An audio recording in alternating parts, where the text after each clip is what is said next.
Pozdravljeni v podkastu Portal v vesolje. Podkastu za vse, ki vesolje namesto z očmi raje raziskujete z ušesi. Pozdravljeni. Tokratno epizodo začenjam z za astronomijo izredno pomembno temo. Govoril bom o merjenju razdalj v vesolju. Temu sledijo 3 kratke novice iz sveta raziskovanja vesolja. Raziskovalci so našli skupino potencialno nevarnih asteroidov, ki se nahajajo v okolici Venerine orbite. Izgleda, da molekularni oblaki lahko raztrgajo razsute kopice in še v uspešnem testu izstrelitve rakete Starship. Gremo.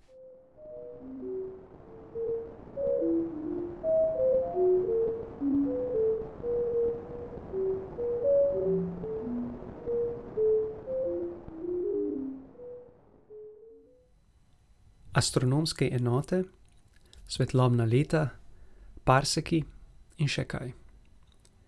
O astronomiji ne moremo govoriti, ne da bi omenili razdaljo do zvezde, ali pa galaksije, ali pa asteroida. In ker je vse v vesolju ogromno, razdalj ne moremo podajati v metrih ali pa kilometrih, ampak v nevsakdanjih enotah. O teh več nekoliko kasneje. Bolj pomembno vprašanje, ki nas bo vodilo v današnjo epizodo, je, kako smo do teh razdalj sploh prišli. Vzemimo za primer astronomsko enoto. Rečemo, da je Zemlja v povprečju od Sonca oddaljena za 1 astronomsko enoto. Mars 1,5 astronomske enote, Jupiter 5,2. Tako z astronomskimi enotami dobimo občutek, kakšne so relativne razdalje v Osončju, kar je seveda zelo pripravno. Kaj pa, če bi želeli kaj dejansko poračunati? Naprimer, kolikšen tok svetlobe Sonca prejme asteroid, ki je od Sonca oddaljen 3 astronomske enote, in kako svetlo je takšen asteroid na nebu? Ali pa če želimo planirati potovanje sonde od Zemlje do Marsa ali Jupitra. Za takšne račune načeloma potrebujemo razdaljo izraziti v metrih. Koliko metrov je torej v eni astronomski enoti? Meritev absolutnih, torej dejanskih razdalj v Osončju, je vse prej kot lahko.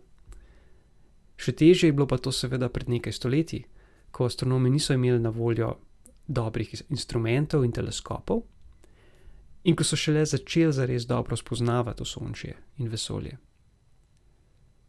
Pri prvi zares natančni meritvi razdalj v Osončju so sodelovali trojec Sonce, Zemlja in Venera in pa truma pustolovskih astronomov, ki se za razumevanje sveta niso bali vojn, kuge in ekstremnih razmer.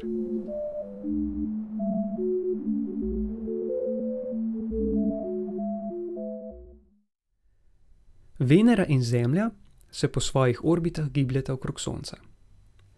Zemlja, kot rečeno, na 1 astronomski enoti, Venera na 0,7 astronomske enote.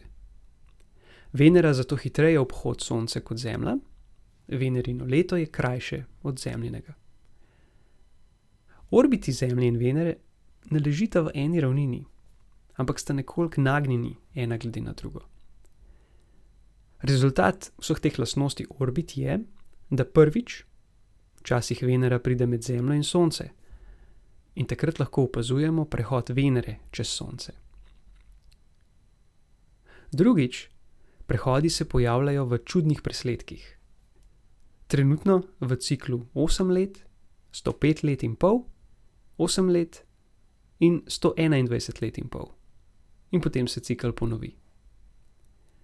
2 prehodoma v razmiku 8 let, torej sledi dolgo obdobje, v katerem prehoda z Zemlje ne moremo videti.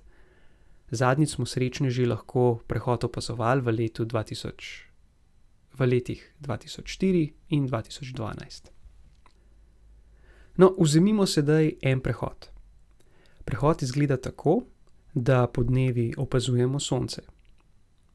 Nenadoma se pojavi temna pikica na robu Sonca. Pikica se nato giblje preko Sončeve ploskvice dokler zopet ne doseže roba in izgine. To je celoten prehod. Kar je zelo zanimivo je, da je natančen položaj prehoda, torej kje Venera prečka Sonce, odvisen od položaja opazovalca na Zemlji. Dva opazovalca, ki opazujeta prehod na različnih geografskih širinah, bosta videla precej drugačen prehod. In če dva opazovalca torej opazujeta prehod na različnih širinah, lahko iz različnih lastnosti prehodov, opaženih prehodov, izračunata razdaljo do Sonca. Do te ugotovitve se je prvi dokopal angleški astronom Jeremiah Horrocks, ki je nato leta 1639 tudi opravil opazovanje prehoda Venere in izračunal razdaljo do Sonca, ki je bila zelo napačna.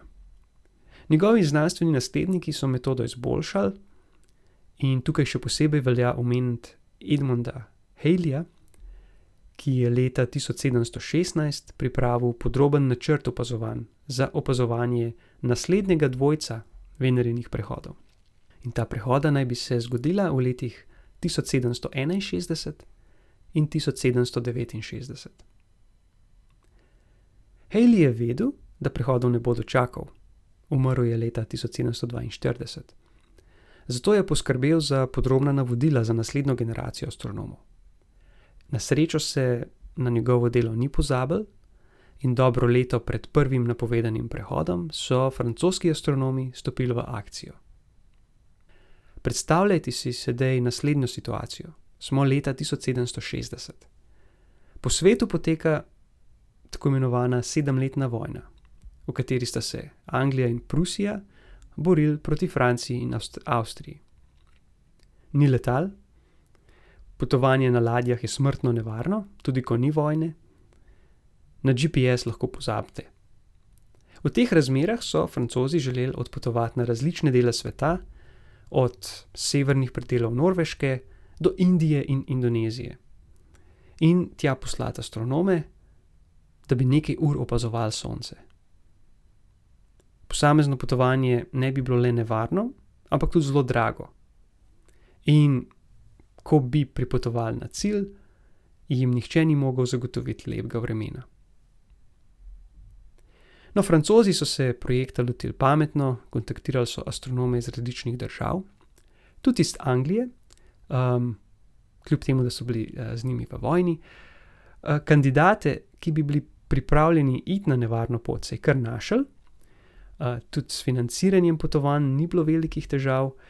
V tistem času je bilo še veliko sveta slabo kartiranega. Takšno potovanje je omogočilo natančno merjenje položajev oddaljenih krajev na zemljini obli, kar je bilo seveda v interesu trgovine. In tako so astronomi šli po svetu. Podroben opis potovanj in izvajanja meritev boste našli v super knjigi Andreje Wolf Chasing Venus.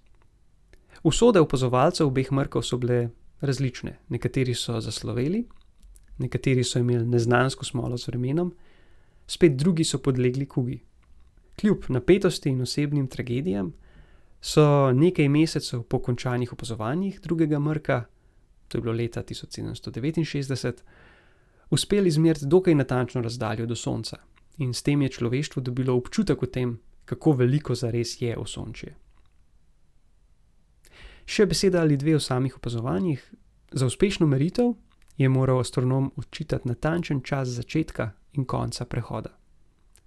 Tukaj jim je ponagajalo migotanje ozračja, obenem pa jim je ponagajala Venera sama. Venera ima namreč atmosfero in zato nima ostrega roba. Zaradi tega je bilo zelo težko določiti natančen čas pričetka in konca prehoda. Druga težava je bila lokacija opazovanja. Opazovalec je moral poznati natančen čas opazovanja, da so lahko kasneje opazovanja z različnih lokacij primerjali med seboj. Čas so merili s posebnimi urami, ampak ure je bilo potrebno umeriti. To pa se da tako, da izmeriš geografsko dolžino opazovališča. Ne bom šel v podrobnosti, ampak merjenje geografske dolžine je v primerjavi z geografsko širino zelo zahtevno. V času meritev je bila celo objavljena nagrada za najboljšo metodo merjenja dolžine. Zaradi takih in podobnih ovir, povezanih s časom, v katerem so bile meritve opravljene, je dosežek merjenja razdalje do Sonca še toliko bolj spoštovanja vreden.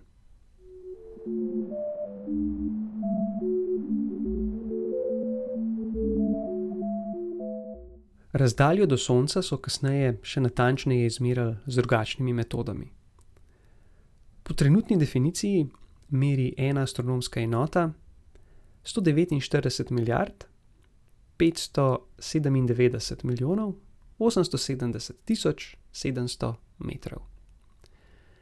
Kar je samo po sebi nepredstavljivo veliko, ampak vesolje se pri Osončju ne konča, ampak šele začne.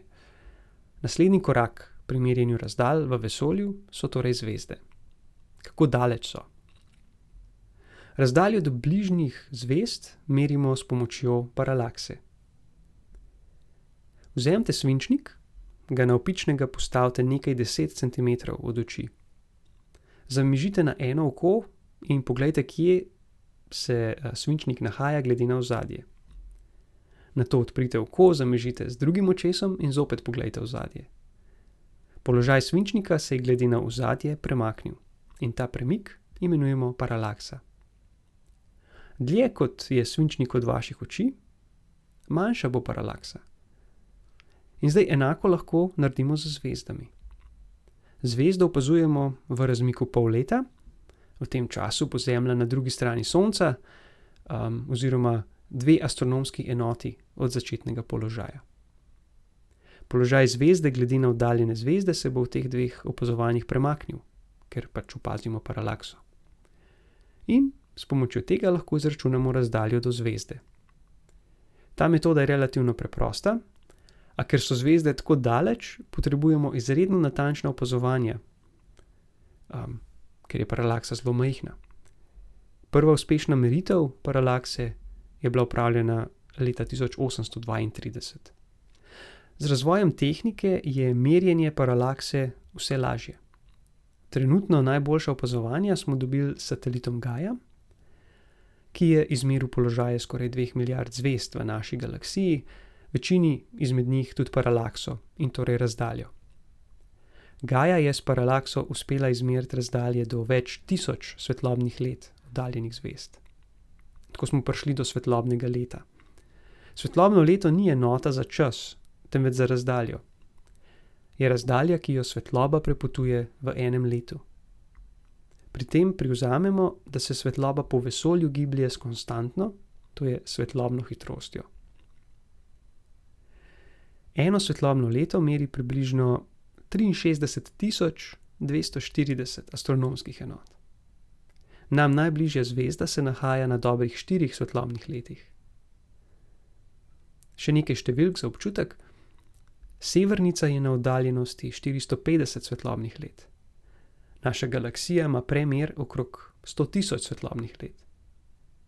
Andromeda, prva večja galaksija v naši bližini, je oddaljena 2,5 milijonov svetlobnih let. In druge galaksije? Te so na milijarde svetlobnih let daleč. Ja, tako veliko je vesolje.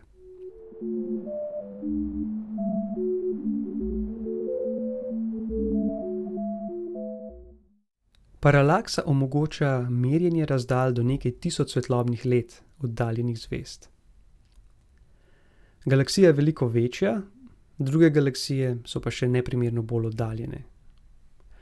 V začetku 20. stoletja se je torej iskalo novo metodo merjenja razdalj. Rešitev so ponudile spremenljive zvezde.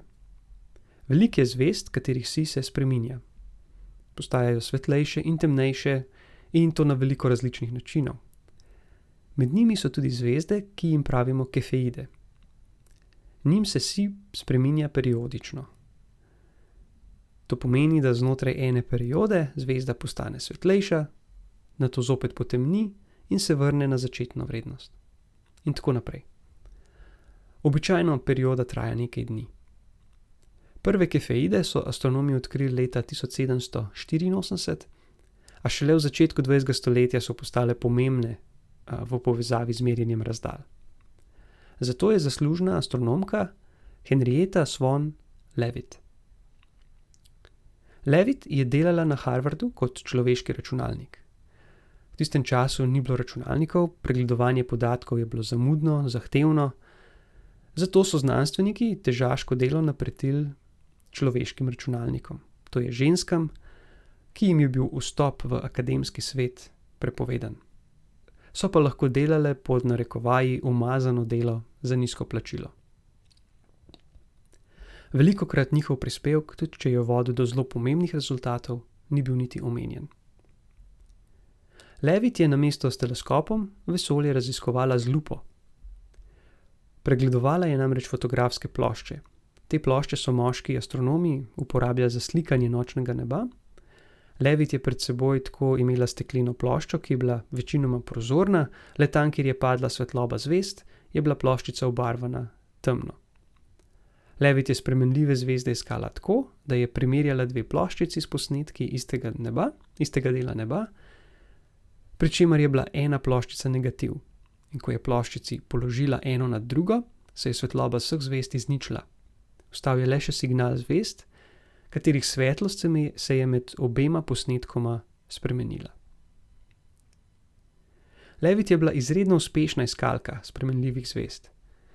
Večino kariere je posvetila iskanju zvezd v meglicah, še posebej sta jo zanimala mali in veliki Magellanov oblak. Danes vemo, da sta to satelitski galaksiji naše galaksije, takrat pa tega še niso vedeli. Do leta 1908 je Leavitt v oblakih odkrila več kot 1700 spremenljivih zvezd.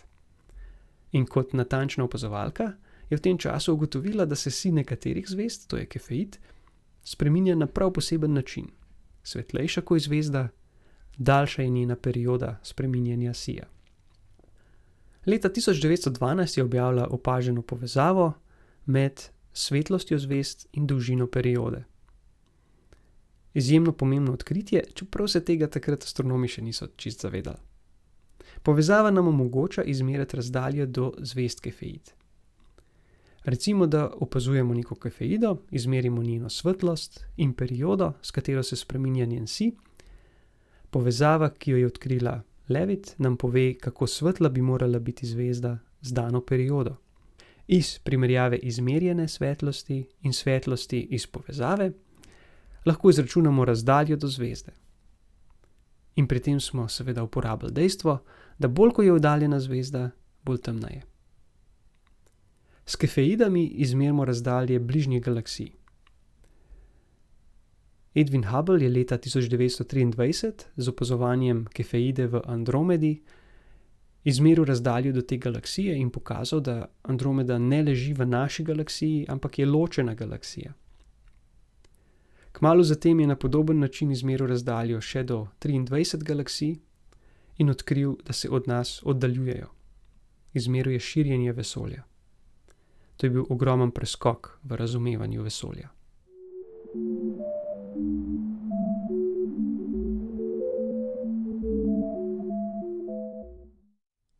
Nismo še končali.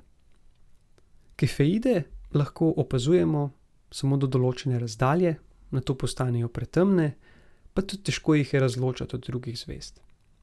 Za merjenje še večjih razdalj si pomagamo z eksplozijami supernov.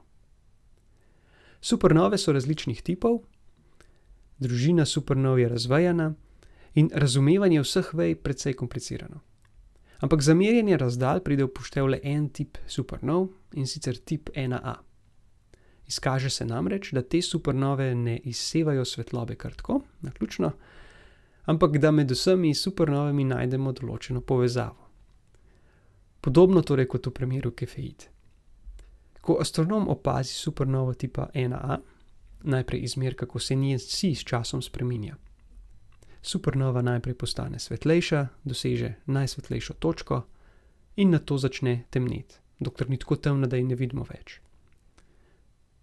Na tej točki lahko astronom pogleda obliko spreminjanja sija in najsvetlejšo točko ter prek primerjave z izmerjeno povezavo izračuna razdaljo do supernove. Za radovedne bom v komentarje dodal povezavo do raziskovalne naloge, v kateri je dijak Damjan Dovnik pred nekaj leti izmeril razdaljo do supernove, za kar je uporabil Go-Chile, slovenski teleskop v Čilu. S supernovami torej lahko izmerimo razdaljo do precej bolj oddaljenega vesolja. Prek merjenja razdalj s supernovami so raziskovalci v 90-ih letih ugotovili, da se vesolje širi pospešeno, kar je bil takrat kar velik šok. Še vedno supernove v večini primerov niso dovolj svetle, da bi jih lahko opazovali do izredno oddaljenega vesolja, kaj šele v času, ko so nastajale prve galaksije.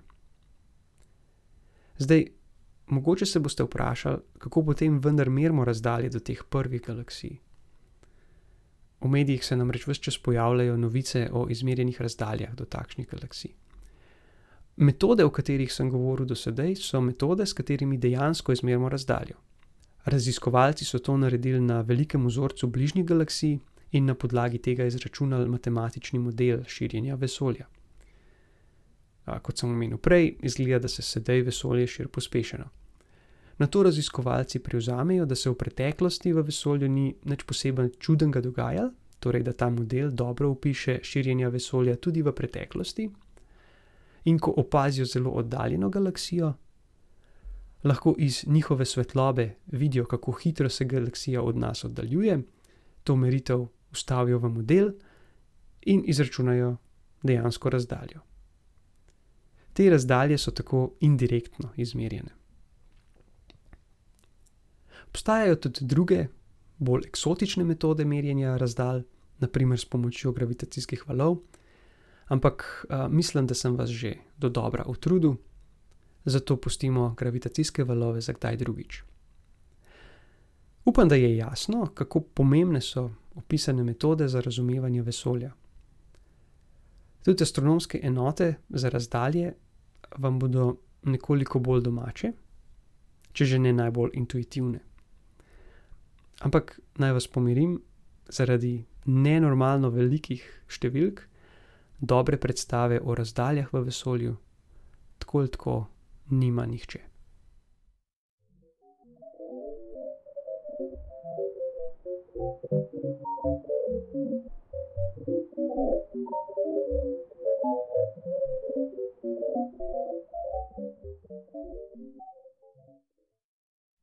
Od osrednje teme pa še k novicam. Astronomi so odkrili novo skupino asteroidov. Gre za asteroide, ki si orbito delijo z Venero. Ti asteroidi bi nam lahko bili kar nevarni in poglejmo zakaj. Večina asteroidov v Osončju se nahaja v glavnem asteroidnem pasu med Marsom in Jupitrom. Včasih kakšnega izmed teh asteroidov gravitacija Jupitra frcne v notranji del Osončja in tak asteroid se lahko Zemlji približa in jo celo, če imamo srečo oziroma nesrečo, zadane. Ti asteroidi so nam lahko potencialno nevarni, ampak njihov trk lahko napovemo, ker jih že dovolj zgodaj opazimo. To velja vsaj za večje in torej res nevarne asteroide. In če vemo, da se bo trk mogoče zgodil čez toliko in toliko let, lahko tudi kaj naredimo, da trk preprečimo. Z asteroidi blizu Venere je drugače. Ti so na nebu vedno blizu Sonca in jih je zelo težko najti in spremljati. Še najbolje je takšne asteroide iskati iz vesolja. In kako bi nam lahko zapretili? Do sedaj so astronomi odkrili 20 asteroidov, ki si orbito delijo z Venero. V resnici nimajo povsem enake orbite, njihove orbite so precej eliptične, a Sonce obletijo v istem času kot Venera. Zaradi gravitacije drugih planetov se orbite takšnih asteroidov lahko spreminjajo, lahko postanejo precej bolj eliptične in torej lahko dosežejo Zemljo. Nedvomno je v okolici Venere še veliko več asteroidov, kot smo jih do zdaj opazili, zato verjetnost takšnega trka ni nič. Je pa verjetno zelo majhna, zato se zaenkrat ni treba preveč sekirati.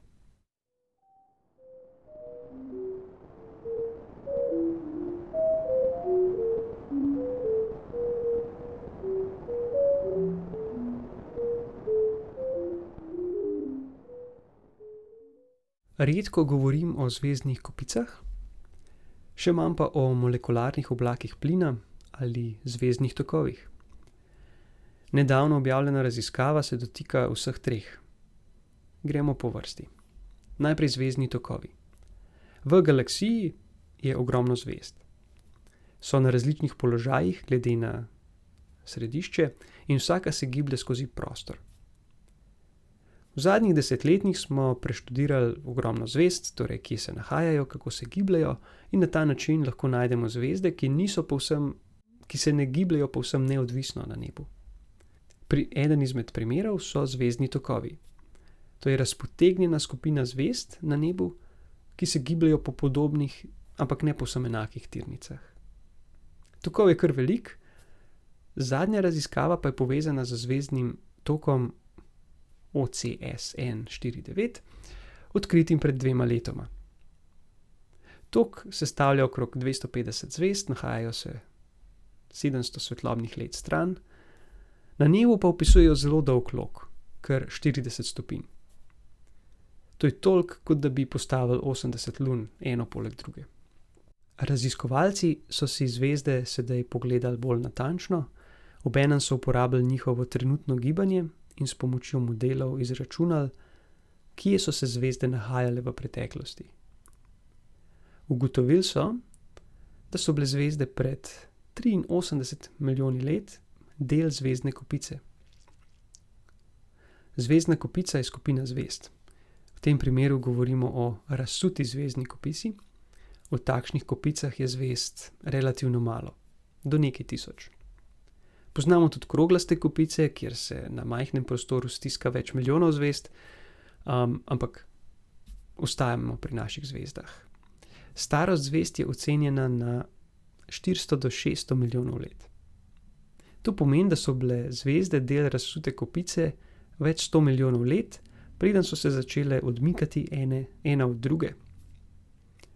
Vprašanje je torej, kaj je kopico nenadoma raztrgalo. Raziskovalci predlagajo, da je pred 83 milijoni let kopica prišla blizu velikega molekularnega oblaka. Gre za velike oblake vodika in prahu, iz takšnih oblakov nastajajo zvezde. V njih je ogromno plina, tako da lahko iz njih nastane več tisoč zvezd. In takšen oblak ima seveda veliko maso, in če se mu kopica približa, bo gravitacija oblaka zvezde, ki so mu bližje, bolj povlekla k sebi kot zvezde, ki so nekoliko dlje. Temu pravimo plimska sila. Rezultat je, da zvezde gredo svojo pot. Še vedno sledijo približno isti poti skozi galaksijo, a z nekoliko različnimi hitrostmi in nekoliko različnimi smermi. Zato so razpotegnjene v rep. Zanimivo je, da lahko molekularni oblak, ki ima precej majhno gostoto, raztrga kopico. Ampak ja, oblak ima ogromno maso. Tudi Sonce je bilo nekoč del razsute kopice. Je tudi ta kopica postala žrtev molekularnega oblaka?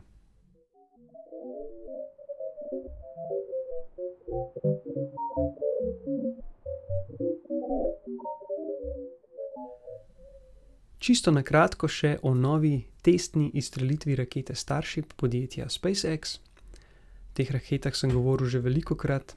Gre za do sedaj največjo raketo z največjo nosilnostjo, ki bo v primeru, da deluje tako, kot so si inženirji zamislili, igrala pomembno vlogo pri potovanjih na Luno in Mars.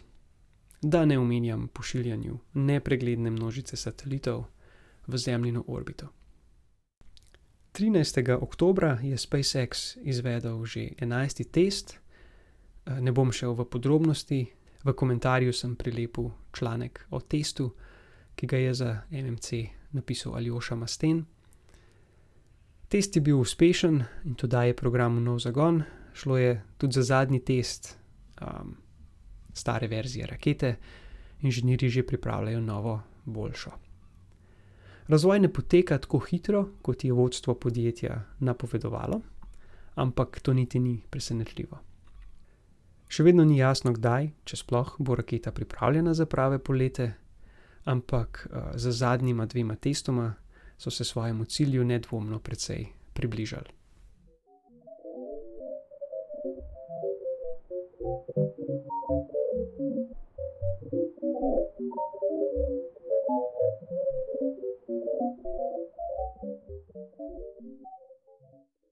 To je bila 22. epizoda podcasta Portal v vesolje.